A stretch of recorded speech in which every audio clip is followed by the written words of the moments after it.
Hi everyone, I'm Ian, this is Lauren. We're going to be talking about mobile achievements, leaderboards, and ads today. Yes. On both Android and iOS. All of the things. Actually, I guess, do they work across all platforms at this point? Like, that have them, like Amazon and Steam? Or does Steam have their own If we had achievements? gone and put in the online subsystems, like specifically into the, then I think we could have gotten Yeah. it. But Well, just right now in match 3 it suddenly occurred to me that these might be applicable across the board. So, but we'll, well, we need to start off with something, so we need to start with the painful kind of luxury section, where we talk about getting your app somewhere where we can actually test these things. Right. And there's a lot of documentation out there for it. The big thing from my standpoint for iOS, or pardon, for Android, you will be talking about iOS, was that you have to sign up for Google Play, upload your APK built from Unreal, and then go set up Google Play services, get a whole bunch of codes from it, input it into your settings, which we'll show you in a second, rebuild your APK, re-upload your APK, and then things will work. It's kind of a chicken and egg kind of thing. Yeah. Like which comes first, the APK or the... Yeah, so that's like the only really weird portion about it. Besides that, tons of documentation. We wrote documentation, Google Play has documentation on that portion. But to get to a point where you can actually start playing with these things, you need to make that portion happen, and that's where we're going to pick up. Right.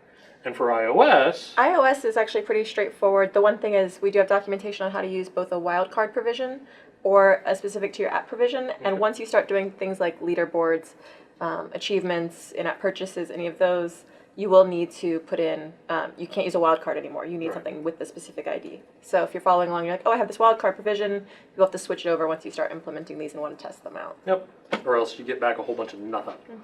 Or worse, you just don't get connectivity. Right. And I always forget about, there's also that one little thing, but I think you guys cover that, or going to cover that in your tanks thing, which is the subsystems you need to add to your build.cs file. Yeah, actually, if you want to pull up the solution right now for Visual Studio, we can show. So if you're starting with a blueprint project, this is already handled for you because a lot of the online subsystems are already included in this UE4 game, basically shell build file. So you don't have to worry about it if your project is blueprints only. But that's in the source, right? Actually, probably just, you can just open it here, yeah. Match 3, open the folder. Oh. Yeah. And then the build.cs file. Once this Ian pops up. done clicked. Third one, yeah. So, again, if you're in a blueprint project and you're not using any plugins that are different than the default plugins, you won't have to worry about this at all. But if you're doing a code project or you're using a plugin that will require you to basically makes your project into a code project, even if you didn't write any code yourself, you will need to make sure to include this information depending on which platforms you're targeting. Yep. If you don't, then you actually get zero connectivity. And as you can see, there's a few specific things here, like if you didn't have ads in your project, you wouldn't need that Android advertising or iOS advertising line. We do actually have the online subsystem Steam up there under Win32, Win64, and Mac. But that just means, like, if everything seems like it's set up right, except it's just still not sending leaderboards or achievements or anything, this would be one of the first places that I would check. Man, we could do an entire stream over debugging. Debugging, yeah. Oh man, how to get back usable logs from your device. Android's actually pretty easy, but yeah, and the target platform means that you won't have to worry about conflicts between iOS and Android. You'll just, if your target platform is iOS, if it's Android, whenever you're packaging your project, those will be the ones that are used. And okay, so if you got all that set up for your C++ and you've got your APK uploaded and you're now trying to get everything to kind of operate, your next step is going to be your project settings, which of course, edit project settings. And I'm going to start with Android here. Now, this is the Match 3 setup. We removed some information that would be usable to kind of circumvent security. But you're going to generate a key store, which, again, there's documentation over that. It's unique to your game. You need to make sure that Every time you re-upload it, you're using the same key store. Alias, store password, key password, all of that will be unique to you guys. When you finally get to the point where you're like, okay, actually, where are we going? We're going to do leaderboards first. We're going to do leaderboards first. So you've decided, I want a leaderboard. So you've gone to your Google Play service, and you've said, add a leaderboard. And you're given a name for when the leaderboard is generated. You give it one. So ours is just simply, well, actually, let me rephrase. You give it a name.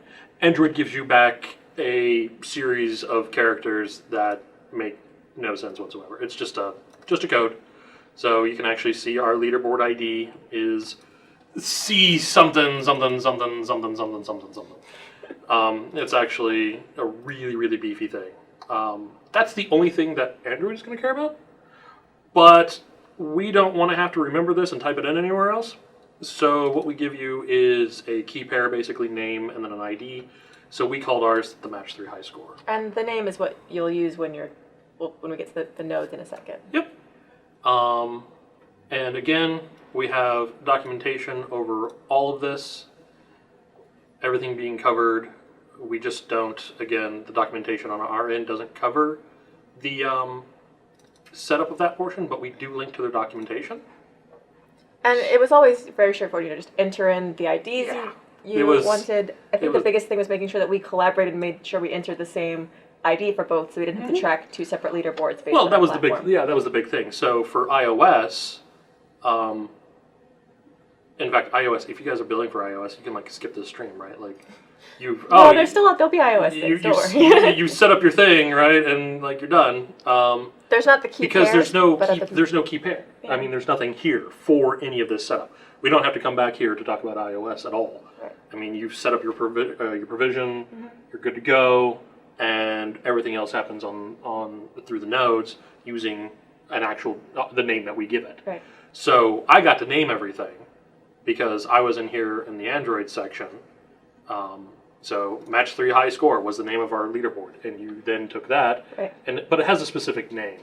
Was it the ID or? So just hold on. I have it listed right here. Since the name of the achievement is only a mapping for Google Play Services, leaderboard ID and iOS is directly referenced by their leaderboard reference. Right. That's the name of the field when you're in your Game Center setup. If you use the same name there, you only have to make one sub. That's it. Yeah. So coordinate, and if you've got the same person setting up the iOS and on Google Play leaderboards, then it's less of an issue, but it's just helpful to keep track of those IDs. In fact, I think we made a Google Doc or something to say, these are the IDs to use, make sure that you enter them the same way across the board. Oh man, I'm logged in as Alexander. I could bring up that entire doc, but it was just one-to-one. Right. And then once you've inputted this, then we can use that in Blueprint. I'm not sure how that would get passed down to C++, but I'm sure there is. Well, it's the same thing. You just send as an argument. Right. We did the leaderboards, achievements, ads, all of those in Blueprints to show that you could do it either place, and also because a lot of the achievements that we did were very design time based, of you matched this many tiles. So it's something that as programmers, Richard and I didn't really want to have to figure out when to call achievements, but they are just exposed functions, and so if you wanted to do those in C++, it would be very straightforward as well. Yep. And then... So speaking of the nodes... So when you're ready to go ahead and write something to the leaderboards, it is seriously as simple as dumping it into the write leaderboard integer. There are no other write leaderboards. You can flush, read, and write. Flush is more of a local thing. And then read, you can pull information from the leaderboard. So if we wanted to, for whatever reason, double check against the leaderboard, we could have that. Or if you just want to populate your own text widget with the leaderboard information, you can read it. Otherwise, we're writing to the leaderboard. We're going to give it the player controller, and we're going to give it the stat name, which ends up being exactly what we put into our property in here. So pretty simple, nothing crazy. There are actually no caveats about this. You can force write leaderboards are set up to be leaderboards. They are not set up to be weird storage containers where you write a lesser value in there. It only accepts higher values. Yeah, I think when on the actual online subsystem side, on Apple's site or on Google's site, you can set up whether or not it's like a most recent score versus a best score. But on our end, it's just that is all handled there. For the node, it's just send the score and it will handle what it should do with it. Yep. So leaderboards, the easiest one we have. No, that's not true. Ads are pretty easy. Ads are pretty easy. Ads are seriously easy. Okay, so go over here. There was nothing really too crazy about iOS setup. No, I mean, like I said, I remember the thing about whether I wanted to be the most recent high score or the highest high score, but I don't even think Android gives you those options. Yeah. I think it's literally a leaderboard is a leaderboard. Yeah. You can have multiple leaderboards. Yeah, if you want to store data, they have their online save game thing, which we will not be covering for now, for a while. For now. Forever. I don't know. So actually, the leaderboard's actually kind of interesting. So what this whole section does, this is in the victory screen, is once it's actually written everything out, it will actually call back into the game instance, and we are going to do an update to the achievements. So basically, we get update secondary stats, and whether or not you've won gold, bronzes, so forth and so on, and we write to the save game, which then will write our achievements. So achievements for Android aren't difficult, but it's the same process, so it's a little frustrating. So you create your map. So you go into Google Play, and you're sitting there and you're adding achievement, giving it a name, it gives you an ID, you give it an icon, icons, description, and then points. And the number of points it's worth, which they recommend it adds up to 1,000 because each one of them is worth a certain amount of experience, in quotes, for your game profile thing. But as far as we're concerned, the only thing that's really necessary is the code that it generates for you, which is going under our achievement ID here. Right. And then if you use a unified name for the achievement reference on iOS, there's nothing else you have to do. You're cross-platform. And I mean, if you really wanted to have some specific iOS achievement versus Android, for whatever reason, you could certainly do platform switches that we can show in a minute. Yep. But if you're going to have the same achievements on both, it makes the most sense to just name them the same thing. Exactly. So with that and this, we're kind of good to go. But now, outside of how do we check these things, I mean, we did something like, actually Shane was the one who implemented this. He did this for Flappy Bird. Tappy Chicken. It's all the same to me. All I did was clean it up. All this is doing, this looks really, really complex, but all this is doing is saying, is the value that I'm going to post to the leader or to the achievement greater than the one that I had locally saved? Well, if you want to walk through from the, some of the logic, because I know that there's a lot of if checks. Yeah, but it's more like, hey, are we forcing an update? Right. Yes or no. So we can force an update to the leaderboard. If we are, then it just says "K," and it doesn't. We're saying make sure we get the cached achievement progress. This is actually one of the nodes for it, which requires the ID, of which we're just simply storing in an array. So there are all of our names in this array, and then we are just cycling through them as we go. Yeah, keeping them in an array like this helps for being able to iterate through all the achievements at once, but it did mean that when we wanted to take out some achievements, there was a lot of rework. So 4 or 5 places where we had to deal with stuff. Yeah, just something to keep in mind, and maybe an array of structs, and you break up those structs, or something like that, if you wanted to really make it future-proof. Yep. So because we had at one point, you see, we have ones for the gold, silver, and bronze medals here, 9, 10, and 11. We actually had at one point earned 10, 100, 1,000, 10,000 of these things. We decided later to remove them. While it doesn't, this was set up in such a fashion that is basically kind of future-proofed. Because if we back off, what we're doing is we're running check achievements here multiple times against different stats. But you can see that our start and our end index for what we're checking in that array, we're starting 0, then 4, then 5, then 8, then 9, and 9, right?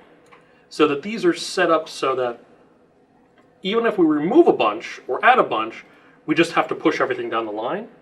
Or just change the indices on this. We just change the indices on here, and it just kind of works because the value that we're checking is what we care about. And then the rest of it is just along for the ride. If you're doing one-offs, just do a Google flip, right? You just check it and then dump it. We do that actually for gem matching. So actually there was one little thing I forgot, which is, on login. I forgot about the achievement a little bit right here. It's not automatic. You do have to reach back up. We don't want you to constantly hammer on the Game Center or the Google Play Store. So we go ahead and we just pull all the achievements and your current values so that we can work with them. Yeah, and actually, so that node there is a latent node. Yep. And there's a lot of these in the online subsystems, which means that depending on, so this node that, or the pin that you just wired up to, the print string, that will fire immediately after you hit the cache achievements node. No matter whether you succeed or you fail, that will just print instantly. Whereas the success and failure will wait until they hear back from the online subsystems. And it's just good to be careful about which one you're connected to, because if you do need either a success or a failure state before you can go on, you should be hooking into those pins specifically and not the immediate one. The other thing is you can't put those inside functions, so your blueprint graphs may be organized a little bit differently than you're used to. I think we used a ton of custom events to try to keep things cleaner. I mean, you could also even we could have made separate graph pages just to keep things separate a little bit, because you can't put latent nodes inside of functions. Anything we've got to wait for the response back from the system. Yep. In fact, that's actually one of the reasons at the end of write achievements, we actually call out to a custom event that is actually out in the main graph. Right, so that check achievements can just be this function. It goes through, does its loop, and then it calls out and has the latent function do its job. So we're bouncing around a little bit here, so sorry about that. Get back in here. Check achievement progress. Pulls the ID from the indice that we're passing in. We're just doing a range for the for loop. So our high index, our low index to our high index. And then force is basically never true. You can set it, but we never have. So what we're going to do is simply check, hey, is this value greater than what it was? If it is, then we set it to the new achievement progress. If it's not, then we don't do anything. And then after that, we ask the same question. And if it's true, then we go ahead and we write. So that system of checking if it was higher or not is the reason that we actually save all variables locally too. Yep. Because we were discovering when we installed the new phones that we'd have to say the achievement was win 100 games. You'd have to win more than the 20 that were stored on the server before it would even push up. So that's why we started keeping a local copy that would sort of read achievements first. If you had any, save that and then increment that. And that's also why, for security reasons, there is a slight problem when working with cross-platform for iOS and Android. iOS stores an integer from 0, or I think it's 1 to 100 or 0 to 99. So basically it's an integer percentage. Whereas Android is storing a number is actually just storing a float. You actually can set the upper bound, which I think can go all the way to 10,000. No. See, that's just the value that it's going to show the player. We do a float in percentage. So whenever we're writing achievement here, progress is actually a float, and it's in a percentage. So it's 0 to 100%. Now, we can pull this. If we pull up our achievement we can check achievements, we can cache them, we can get their progress from that ID. You know, we could just pull in our ID here and pull in our player controller, and this would cough out our progress. For iOS, this is going to be an integer. It's going to be, 1.000, 2.000, 3.000. Android, it's going to be, 1.3, 1.4, 1.5. The problem is what if I want to get the values from the board for an item that has a bigger range than just 100? What if I want to win 1,000 games? Right. Well, if you're pulling from iOS, you can't. You're going to return a floored integer. So if somebody were sitting there, play, they're at 109 games. They quit, and they go away, and then they start playing on another phone, pull it down, they're going to have won 100 games. And this can happen over and over again. If they only get to 109, they're never going to push over to the next percentage point, and it's never, they just can't progress. Right. Android's not so bad. It returns a float. You could have 1 out of 1,000,000.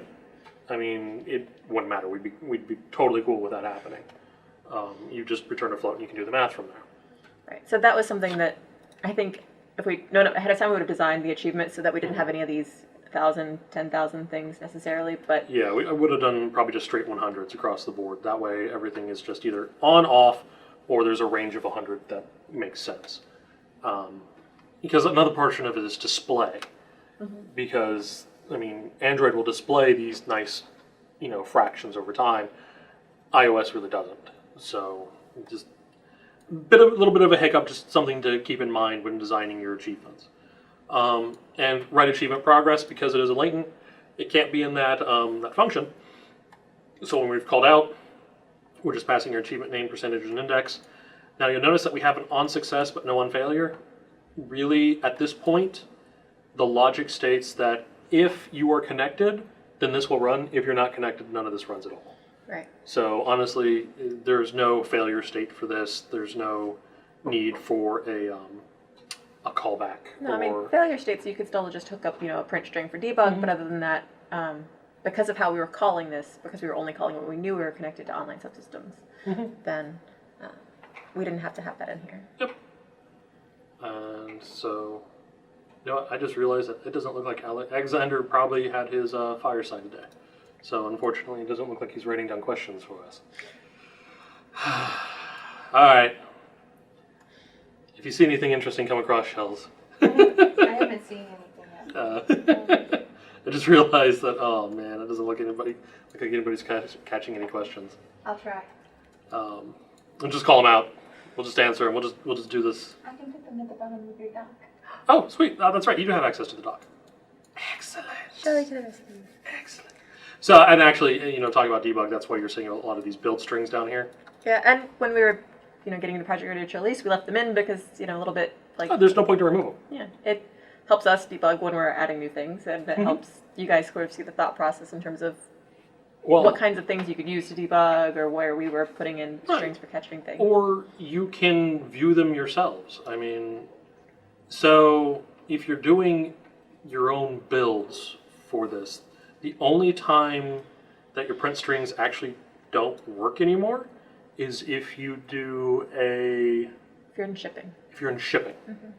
And then they just get bypassed. They just get removed completely. None of this ever gets processed, so you're good. Yeah, if you're playing Match, so you've downloaded it from the App Store, you won't see any of the this achievement strings. Unless Ian has loaded a development for distribution build, which has happened, but not recently. Don't let me do that anymore. So anyway, no, we should do a stream over debugging. Mobile stuff, because that's actually thanks to Chris Babcock. Huge thanks to him for this entire project, showing how that we can do a for distribution development build, hook it up, and then it's simple stuff, with ADB listen or whatever it is for. And just hook up your phone and just I'm listening for it. But Unreal has its own feedback. Right. So we actually have our own channel where everything gets dumped out into. So you don't have to see battery charge at 51%, battery charge at 50% over and over and over again. And then for iOS, if you hook your iPhone up to a Mac and Xcode while it's running, you'll see the more detailed log there, which has helped a lot when trying to figure out different things while working on Match 3. Yep. I mean, that's how we figured out that we actually didn't have the subsystem activated at all. Which, yeah. Anyway, so I believe that is it. Outside of achievements, have a number of nodes that leaderboards have. Get, set, done. Yeah, they just do that high score, and that's all they really care about. For achievements, we have cache descriptions. So when you input a description on your achievement, you can actually pull that.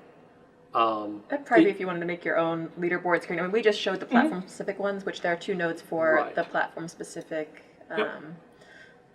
Just show the Google Play leaderboards or show the iOS iTunes Connect leaderboards. Exactly. This is their leaderboard. But if you wanted to roll your own, and you don't want to show this one, then you can cache the achievements, and you can cache your achievement descriptions. Now these don't have anything serious on them. They don't actually have a value that returns. But as soon as you use them, you can then get once they're cached. So on success on either of these, then you can totally pull out, whether it was found, the ID was found, title, locked description, unlocked description, which can be 2 different things. Right. You can have hidden, or you found the secret thing in the corner kind of deal. Yeah. Past tense, present tense. Win 5 medal or win 5 games. You won 5 games. That kind of thing. Progress, same thing, returns the float. And there's a last one, which is, of course, right achievement progress.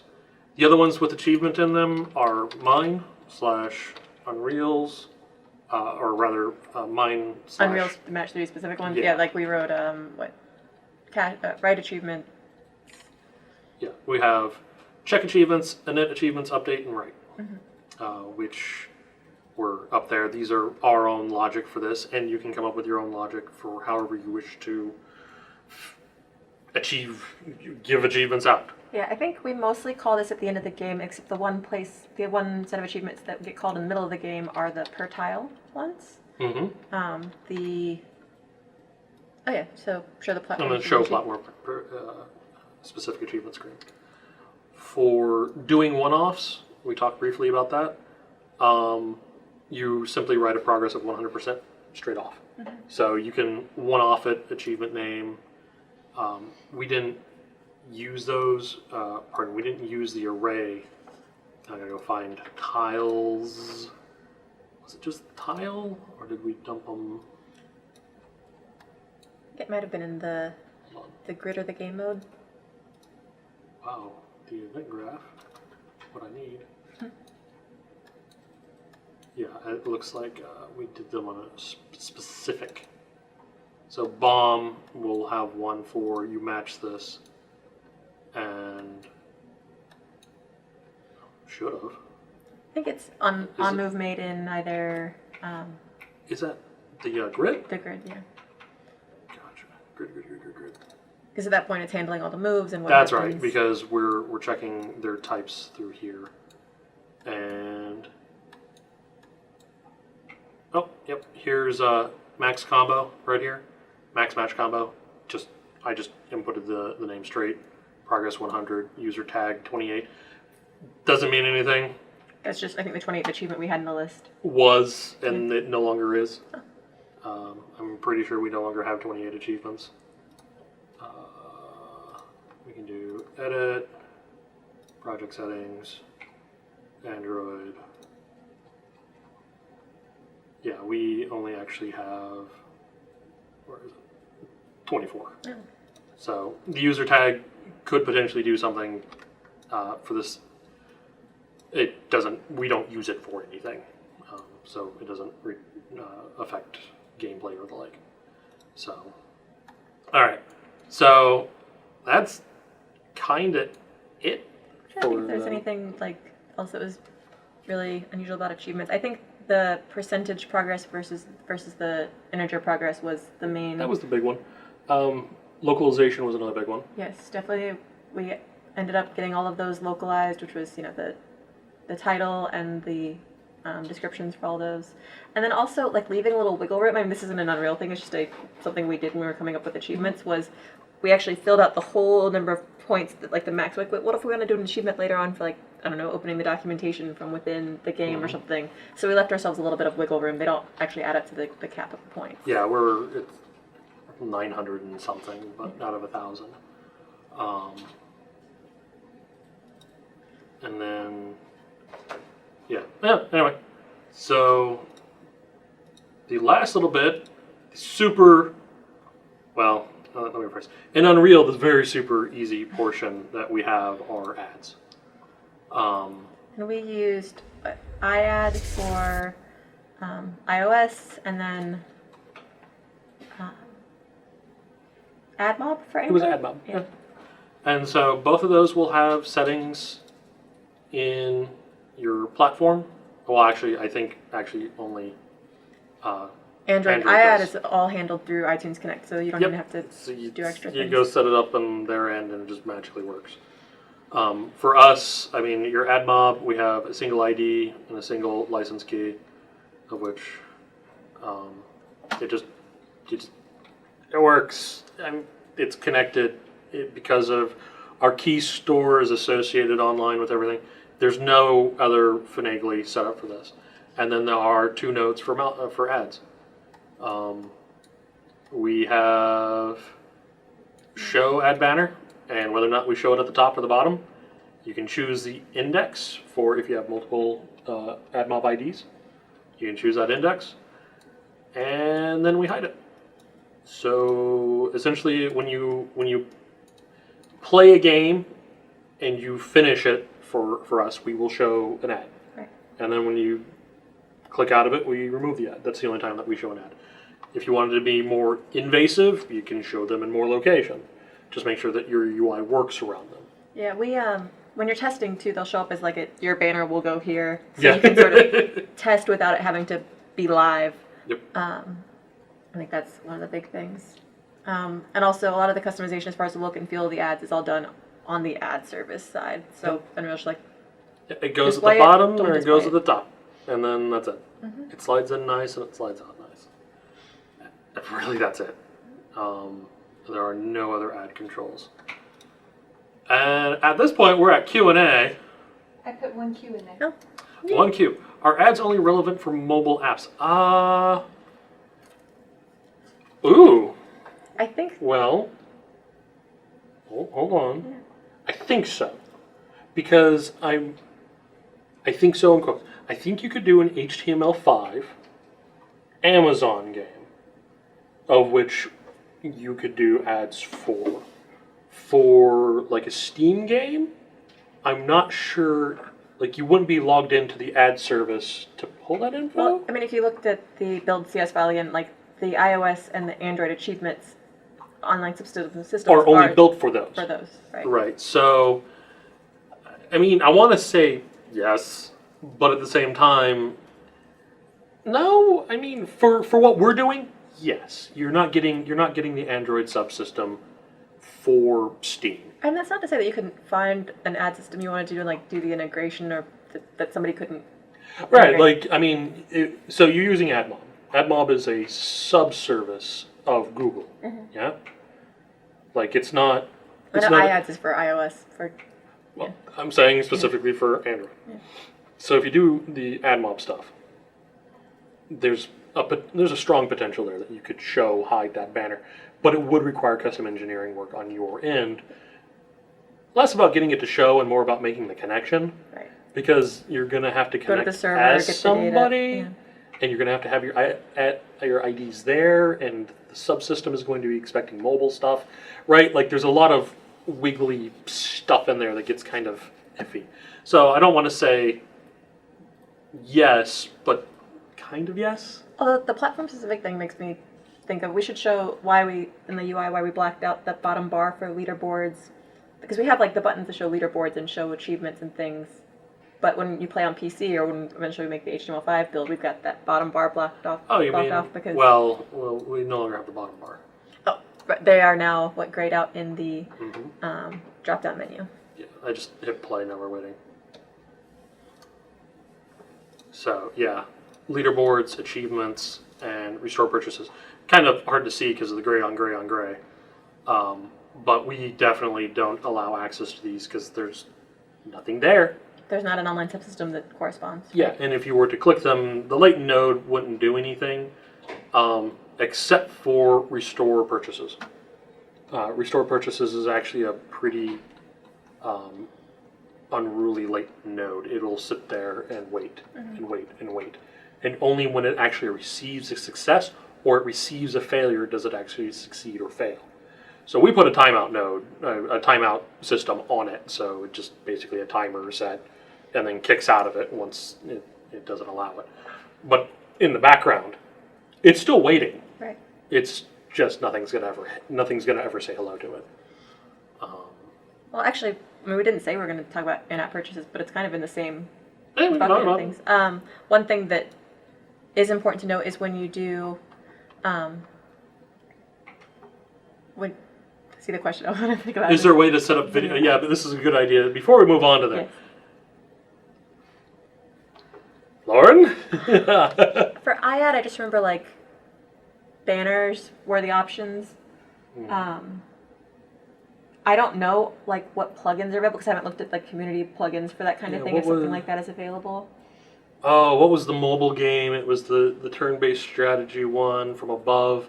It's the same guy, but Rodeo Games. They did the 40K conversion of their game. They had their own. I don't want to say their own, but they had another service that did.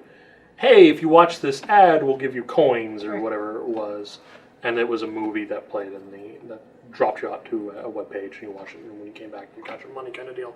Yeah. For our subsystems, I feel the answer is no, because I'm pretty sure AdMob didn't have anything. Right, but I mean, like I said, if people using UE4 have integrated it their own, then Or they know of a plugin. you're right, there could be plugins. I mean, I am sure somebody out there is more than happy to create a plugin for their ad service and display videos to get money from all of the people watching them. So, out of the box, no. Probably something in the community. Another one coming up today. We actually we'll get to IAP. Actually, now that we've got We got time. We blew through that pretty quick. Unfortunately, it's easy enough. I mean, the hard part for any of the stuff that we just talked about, and I say hard in quotes, is the setup of everything on the back end, and we can't show that to you. I mean, literally, we can't show that to you. So if you're sitting there and you've dropped your $100 to be an Apple developer, you've dropped your $50 to be an Android developer. Okay. It's something piddly on either end, and you're looking at their Game Center stuff. They have that documentation there. They have that walkthrough. Like we said, And we linked to it all over the place. we in linked ours. through our docs. We linked to all of it, and then again, the hard part is just that weird start of getting your APK up there, where you have to put it up there, get all the information out, set up your testers, take all the information, dump it back into the game, make another build. Don't forget to push your build number. Oh, and in fact, yes, for both Android and iOS, I feel like when I was uploading on Real Match 3, that was the number one thing where I'd finish packaging the IPA and get ready to upload This it. And number, it would go, yes. right here, your store version number, that has to be incremented every time you upload. Yes. And then in iOS, there's Is there one down in iOS too? Yes. I think it's... Version info. Yeah, that version right there. Up, Just version like it. info right there. Yes. Yeah, you gotta push those Right. every time you push. Otherwise, It definitely cannot be less than. well, no. If it's equal to Well, for Android. for Android, if it's equal to, it's no. This APK is different, but it's the same version. You can't do that. Right. And then you have to come back here, push that number, hit your build key, go back to the website, upload it, and then it'll say, okay. So, and no joke, I was setting this up for the first time, and I uploaded 5 or 6 APKs with different problems in them, Well, also all at once, just simply because of version numbers and forgetting one of the various key things in their whole section for the key store, or for Google Play licensing key, or for my ad mob. You're uploading a lot of APKs, but then once it's in, once it's like, okay, you have everything inputted correctly, sweet, it just kind of works. Yeah.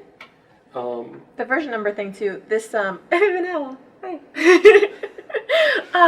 These settings are all in config files, which if you're working on a team of a couple people and you've got access to source control, make sure that those version numbers, when you bump them, are checked in, because it'll make it easier for everybody else on the team. They didn't have to go, oh wait, we're at 1.1 on the store.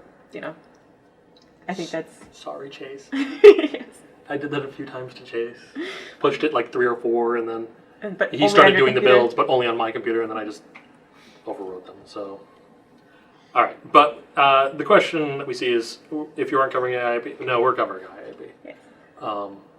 Again, we're not covering their side because we can't. No, I just would want to note that when you are setting up your certificate for your provision on iOS side, there is a separate checkbox for if you want to have the functionality of purchases. Yep.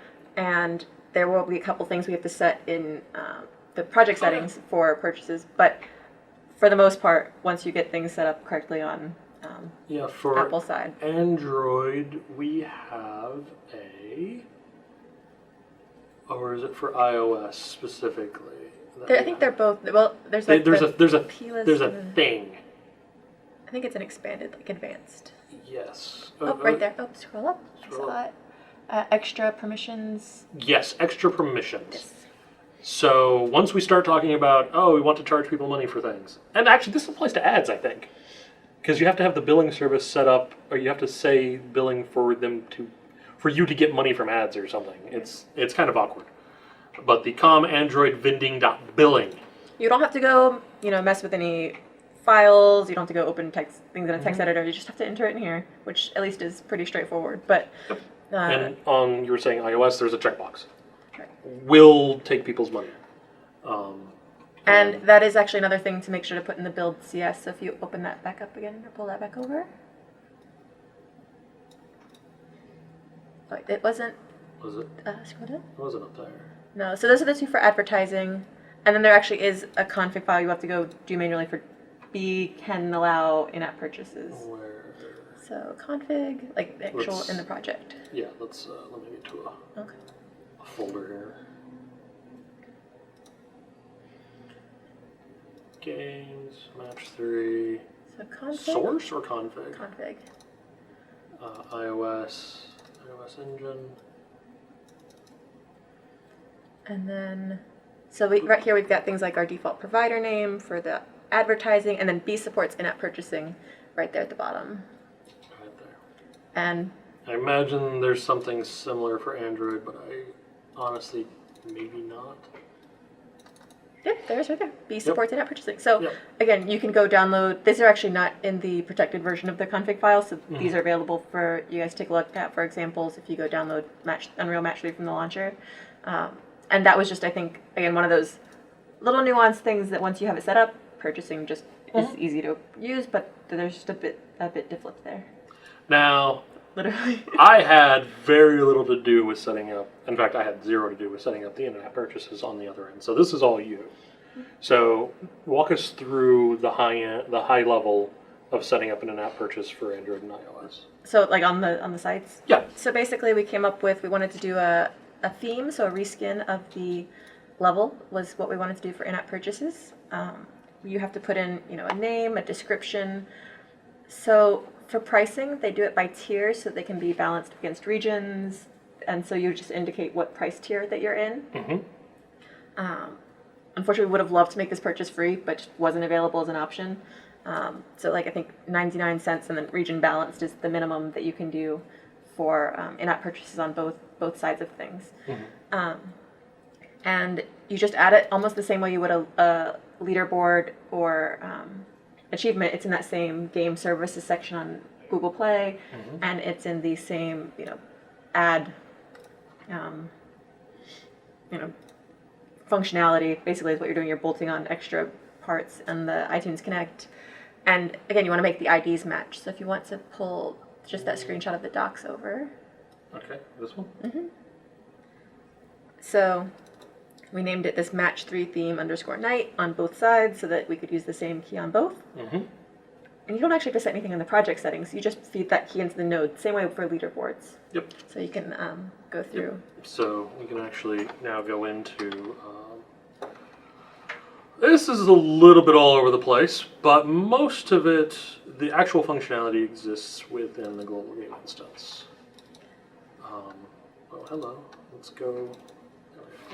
Don't need you guys anymore. Wait, no, is it in here, or did I actually just dump it all into the buttons? I think it's in the actual. We still have that store screen for the purchasing. No, that's right. It has to actually successfully. Oh yeah, this is all over the place. You're absolutely right. Okay, so let's start in the UI where it all starts, and let's go to Store screen is all the way there on the right. store screen, which kind of technically isn't used anymore. The functionality is though, so we can just drop in here, and we have our begin purchase. We pop up a lot of warnings. This is a learning sample. We're like, hey, we're just letting you know you're going to be charged. Right, and to show how this works, we actually had to put it up on the store and have a service to ping against and get the information, or else the in-app purchase, even to test it against, wouldn't have. Oh, and we had to set up like an account on our end and all this stuff, and it's like, oh, why can't we just make everything free? It'd be so much easier. So, but if we made it free, then there'd be no point. It just doesn't work, right? Like they say, why bother using our service? Stop wasting our money trying to not make money. So when you say, yes, I'd like to buy this night theme, and it goes, okay, are you absolutely sure you want to spend money on this? Because this is a learning sample, this is not a game, but we'll happily take your money. Well, and we wanted to make sure that it was like And she took my money like 5 times. testing purposes, you guys. Testing purposes, Which right. We will get to how you set up testing correctly in a minute. Because Yes. otherwise you will accidentally charge Yes, you're gonna your wonderful coworkers. or yourself. I mean, I don't know. Maybe it doesn't matter. Taxes, though, right? So you hit yes, and then says, okay, well, let's begin a purchase. The beginning of a purchase actually ends up showing this node. It says, okay, we're going to go ahead and make an in-app purchase. We're going to do a request ID, basically. That string, I think I save off at the very beginning. I force it to be Yes, you do. that match 3 night. Yeah, you pull from, where's this thing set? Yes. So we're pulling its name from the global game instance, Which is where we've set it. it exists throughout the whole game, so we figured this is the best class to keep our. Just in case you guys are really curious, like it is literally just this name, Right. match 3 theme night. It is a string. There's nothing fancy here. There's no I just didn't want to have cloaking to of worry what's about going on, right? typoing it. I just save it once on the game instance, use it everywhere. Yep. And on success. So what happens in this node? It's a little bit more complicated than what it looks like, right? Like it looks like, oh, there's just a node. This is actually the node that pops up the Game Center or Google Play purchase screen. You get all of their warnings. You log in with your You log in with your password. password, and you sit there and you say, yes, I would like to spend my whole dollar on this thing. And it says, okay. And then on success, we have a purchasing success, and then we'll handle our theme success, which basically it flips a bool and allows the theme to be used. And if we fail, we have a bunch of debug stuff.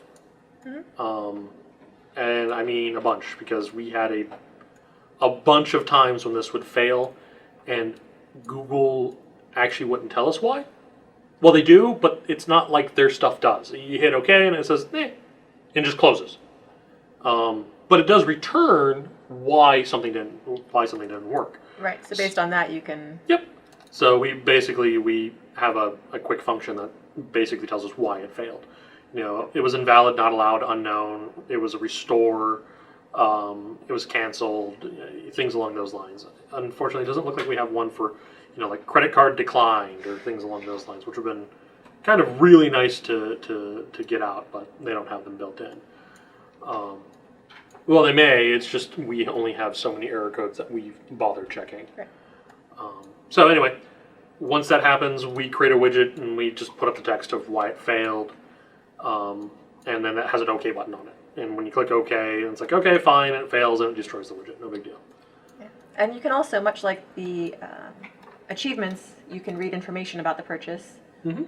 Things like, I think we print the score, or sorry, the price on the UI. Actually, yeah, I was about to go back in when we talked about the nodes. Because once we handle the theme of success, the one thing that we do is the oh, it's gonna be one of those days. Anyway, we have a save custom int that yes, you have purchased, and we're gonna save that locally.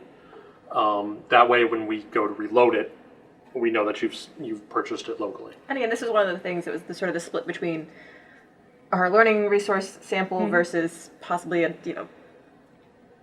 more official game where you might want to store encrypt it, store it on a server that you have control over rather than their local device, something like that. Because currently it's basically plain text on the phone. I mean, there's a save game theme that just says, yep, okay. And it's just an integer, but we convert it from a bool, right? It's 0, 1. And then when all that is done, we update the purchase UI so that you can play instead of unlock. Now, restoring purchases, is that just iOS? Or was it something that really only functions on We iOS? now have restore on both. We are? Okay. Yeah. During initial production, it was a little awkward. Yeah. So, let's say you switch phones. Let's say your phone breaks, whatever, right? Like that's the, or you've wiped your phone. Any one of these where you actually end up losing your local data. And sorry, I say now, I mean the 4.11 version when this comes Yeah, out. the 4.11 version. Restoring that purchases was kind of in 4.10. Mainly, a lot of the information we were getting back just wasn't right. And you can actually see some of that logic in the way that we've hooked this up. If success or fail, we don't really care, give us the completion status and we'll handle it. Right. Which is, again, this actually had, we have success, failed, canceled, invalid, not allowed, restored, unknown, again. And we choose which ones of these are success and which ones of these are failures. And then we set a string to print out. Let's go back. Event. So this does look a little odd, but it's just so that right here we can actually get usable information out of it. But only when it's returned back. Yeah, only once returned back. This will sit and float, which is why in the newer version that is attached to a button where I handle this logic, this actually connects to a timeout widget and removes it from the loading screen. And then we say, okay, we've succeeded. Have we succeeded? Do you actually own it? Is what this little bit says here. Because you can hit restore.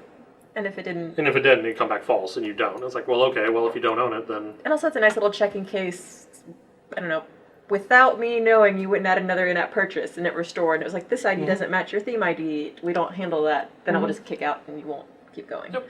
I don't know. It's just another nice check to have for.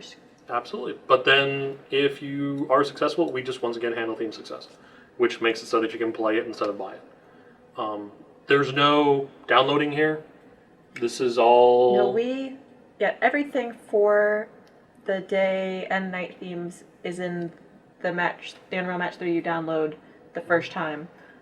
There are possibilities to go through Android or iOS for like a separate downloadable chunk, but because ours was so small, we just wrapped it up with the final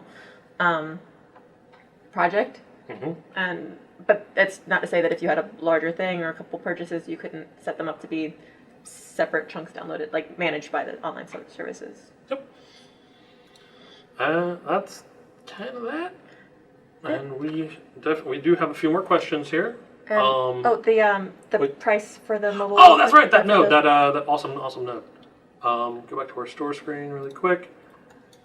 Our store screen, read in-app purchase information. Returns a struct of all the in-app purchases that are available for your game. We only have one. Right. So we get the bottom index, and when you break an in-app purchase struct, you get its identifier, transaction identifier, display name, display description, price, currency code, currency symbol. Ooh, we should be using that. Decimal separator, grouping separator, and receipt data. So there's a lot that goes on here. Like even after you've purchased it, like you can get receipt data back out from the purchase if somebody was really, really, really interested in that. But because your pricing is in these tiers rather than being, 0.99 across the board, Yep. using this means that no matter where your app is being used, the price will display. And we actually use this unset so we could tell, Yep. that something didn't get read correctly. This is almost like debug text. Yeah, because before it just said 99. Right. And let me tell you, that's not useful when you're trying to figure out, what the cost of your thing is. Right. So much like the local is how all of our text in here is F text for being localized, using those sorts of things for price makes it a lot smoother when you're have an internationally deployed game. Yep. Although, admittedly, as you can see, when we were in there, we did not use the... I think actually price might come with... I think it depends on the platform. Oh, that's true. Yeah, I we think should it double does. check that. I think it's fine on Android, but we should really double check across all of those. Unless maybe this might just be a thing for like if you want to have a purchase button that shows a $, pounds, that'd be euros, cool. right? Like that's actually probably a really good idea for that. So I believe that's all the nodes for. Yeah. Then. Yeah, we also That's chose to do a, and also whether or not your purchase is consumable or not. We don't have a consumable Oh, yeah. purchase in here, but that's something that you set up first on the online side of things on either Apple's site or Google's site. Yep. And then you just have to make sure that this matches whether or not it's consumable or not. Yep. If you had power-ups or challenges or things like that you wanted to buy some amount of. And then, Potions. those would be consumable, and you would just handle those a little bit differently. Decrement them. I think what it allows you to do, well, on their end, it's more of a thing that it says it's okay to purchase this more than once. Right. On our end, it's more you have to just make sure that you handle it differently. That way, when you have an item now, you consume it. Some inventory management, whatever you want to call it. And at some point, we may put an example That's it. for something like that. But Yeah. Someday, there's a lot of cleanup and various other things we need to do in here, so why not? I believe that's it for all of those, and we have plenty of time. We do have some questions here. When can we expect to see networking documentation updates? Any chance dedicated server documentation might get some love? It's all on the list to do, guys. Seriously.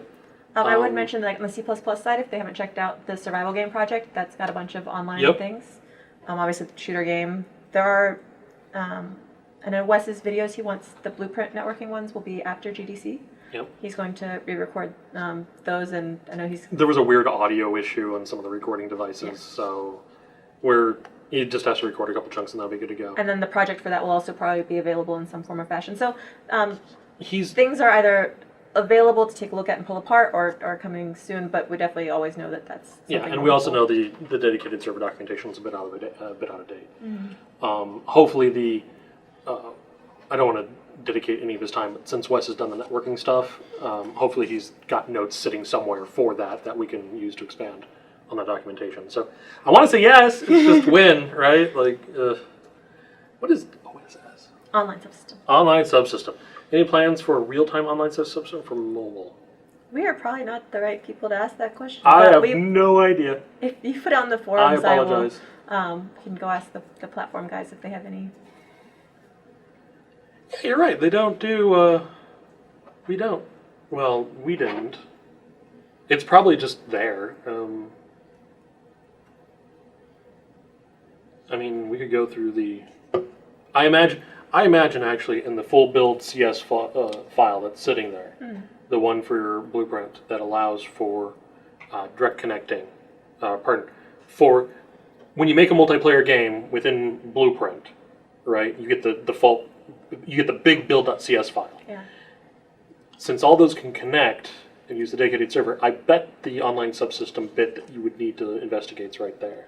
Well, I know there's But some whether or not turn-based that stuff works- that's been sort of Yeah, we're trying to get that async thing going because that's Right. more of the idea for mobile stuff. You know, play a little bit, hand the turn over to your opponent or your teammate, and then see what happens next. But at the same time, I'm really excited about like the Oatmeal's. You know, he did the Exploding Kittens, right?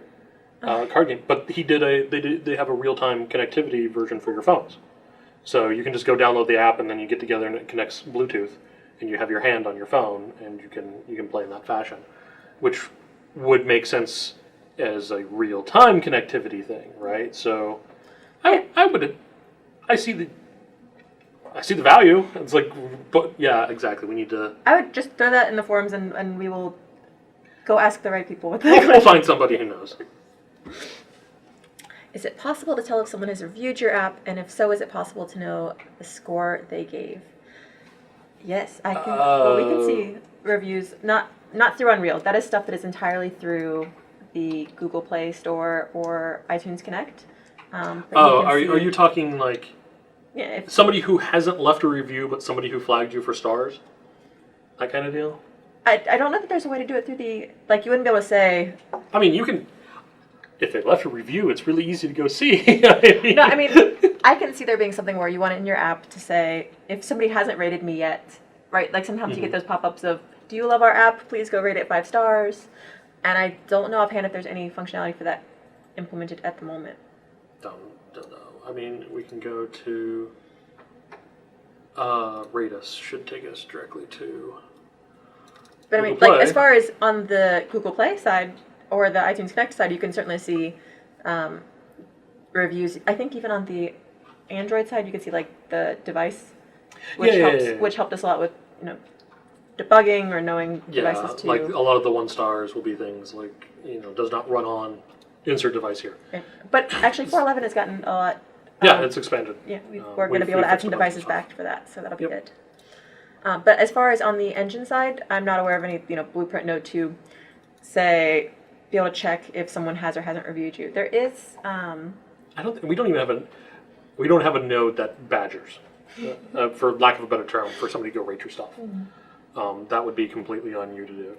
And then what you would probably want to do is save it locally, and say. Yeah, we do have ways to get your player ID, so we can do multiple saves per, say I play Unreal Match 3, and then Ian logs in on the same phone, but his Google Play ID. I will not get her save game info. I get my own save game info. Right. Which means then I could also go rate, because, well, no. Maybe. It might be a little weird because it depends on who's actually logged into the Play Store Right, when you went on into that it. end, not just the Google Play services. So, but whatever. I mean, yeah, there is a way to at least understand that. I would imagine that there is something that we just haven't implemented that says, yeah, such and such ID has thrown stars your way, kind of deal, or has reviewed you. Actually, without you having to do it manually. based on that whole giant progression of make sure everything is set up on the store or online to actually, sending information for your achievements and leaderboards, there's that show login UI, and whether or not somebody's logged in that is important to make sure is in there too. To make sure that you're logged into the Google Play services. Are there any plans to introduce cloud saves using Google Play or Game Center? Yes. I talked to Pete about this during our rather lengthy discussions on security versus learning samples versus whatever. Supposedly the code is in there, and supposedly the code works. It just is not exposed anywhere to basically anything. So if you go through and you're digging through the online subsystems, you should actually find information or the code for reading and writing from the cloud saves. I believe tested on their end on iOS, I want to say.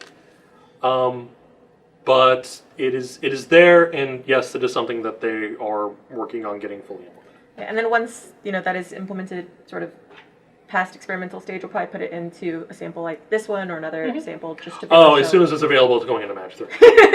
I was the stickler on security, right? Like it's like no, we can't Once have. we have cloud saves, but what about people playing on airplanes, Ian? What about people playing on airplanes? I say it's I'm about to go be on an airplane. Do you guys really want to know my opinion about playing this game on an airplane? It's like, well, Too bad. You weren't connected.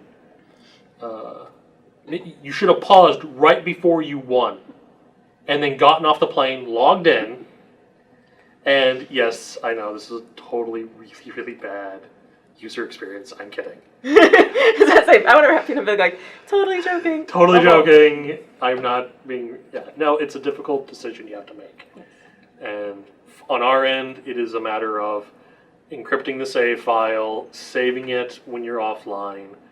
When you get offline, dumping everything into your cloud save, and working from there. Like it is just a matter of doing that. And in case you're wondering about encryption, there's nothing implemented on the Blueprint side, but there are encryption libraries included in Unreal for like packaging. We do some level encryption for that stuff. So you have access for methods for encrypting your data if that's what you want to be able to do. Like me, which, whatever. How long? Hold on. Until we have IAP for Gear VR. No.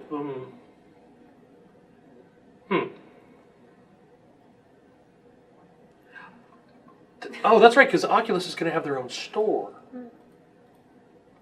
Well, they're pretty high on the list of things we want to support. So, no time frame. But this is one we'll drop up on the forums, and maybe Sam's heard something. Yeah, Sam or Wes, the VR dudes. Yeah. I really thought you guys were, on a little bit of VR burnout here. After their last stream, you're like, oh, more VR. Right? But yes, I mean, so all of the stuff we went through today was in Unreal Match 3. All the things that we can expose to you through that, we have, and we will with the config files. There are a few things that we have to keep, out of the settings, so that I know does make it a little bit harder to debug, but hopefully the stream will help with that. And yeah, and feel free to drop any additional questions you have up on the forums. We may be able to answer them a little more in depth. I know like we said, we coasted over the beginning portion of it.